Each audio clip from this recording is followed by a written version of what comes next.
इथे दृश्य आपण पाहतोय। यावेळी सरसकट कर्जमाफी या मागणीसाठी आमदार रोहित पवार हे अन्नत्याग आंदोलनावर आहे। आता आंदोलनस्थळी रोहित पवार यांचं संपूर्ण कुटुंब दाखल झालेले आहे।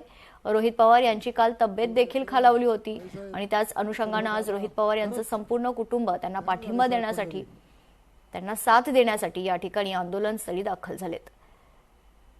ते दृश्य आपण पाहतोय। यावेळी आमदार रोहित पवार हे अन्नत्याग आंदोलनावर आहेत। अशातच शेतकऱ्यांना सरसकट कर्जमाफी मिळावी या मागणीसाठी महायुती सरकार विरोधात रोहित पवार हे अन्नत्याग आंदोलनावर आहेत। अशात रोहित पवार यांचं संपूर्ण कुटुंब आता रोहित पवारांना भेटण्यासाठी, त्यांना पाठिंबा देण्यासाठी या ठिकाणी आंदोलनस्थळी दाखल झालेले आहेत।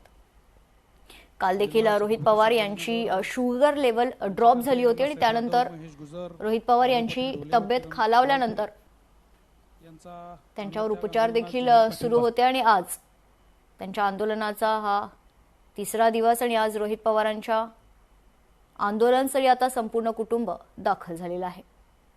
रोहित पवार यांच्या मातोश्री यांच्यासह सर्व कुटुंब या ठिकाणी रोहित पवार यांना पाठिंबा देण्यासाठी या ठिकाणी दाखल झालेत।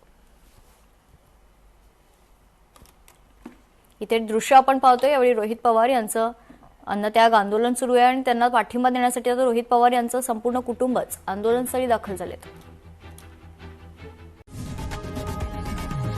लोकशाही मराठी ऐका, पहा, जागरूक रहा।